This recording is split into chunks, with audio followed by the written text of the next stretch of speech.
Hello, my name is Christopher Ewing. I am doing the persuasive speech video right now.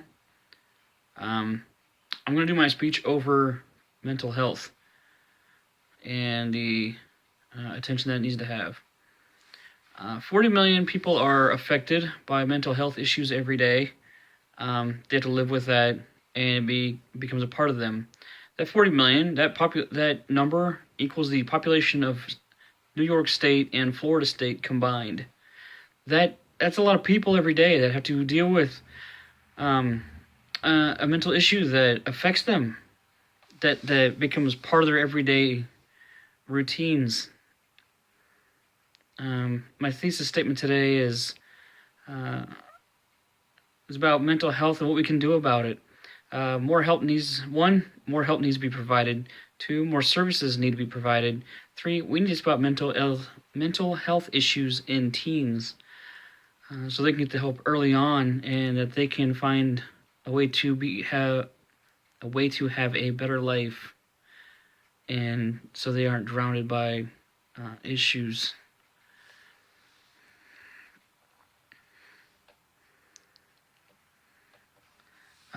The problem that we have in society today is that there's a big stigma about it, and that people don't want to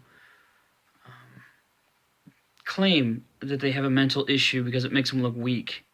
You're not weak if you have a mental issue. You're probably stronger, because you have to deal with that every day. The solution is to educate more people how to handle persons with mental illness, or maybe you have mental illness and you can educate yourself better about it and learn what you can do.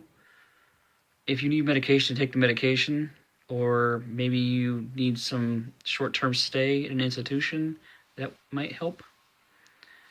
To make my points here, 56% of American adults with mental illness do not receive the treatment that they need.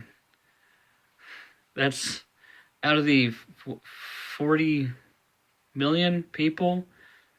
What is that? 23 million people that need treatment and aren't getting it. It's a lot of people. There's only one mental health professional per every 1,000 individuals.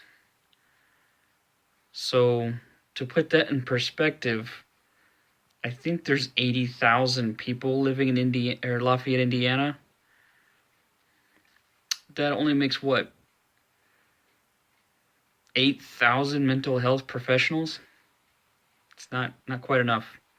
The rates of the youth depression is rising 1% each year. That's quite a bit.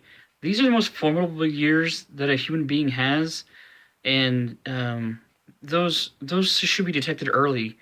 And we should teach people how to live and cope with their depression, so they don't become suicidal or make actions that hurt themselves or others. We want to avoid that.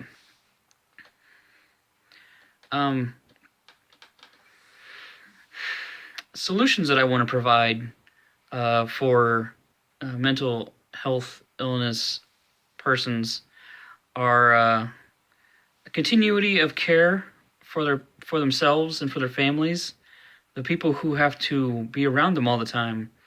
Maybe don't set off triggers, or find coping mechanisms that they can use every day to calm themselves or distract themselves, or deal with it. Another one being a wide range of services for patients. Everybody's different. Everybody deserves special treatment for themselves. I used to work in a mental health facility, and we would put them all in the same unit. And some people are set off by other people. I think that's a bad idea. Another solution would be partnerships with patients and families, so they can report back to doctors, nurses, and other professionals, so that that people can keep track of them, and see how they're doing all the time.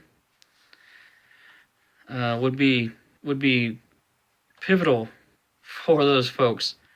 Once again, to wrap up my thesis statement, there's a lot of mental health issue out there, and there's a big stigma about it that says you're weak, that you can't be a normal human being.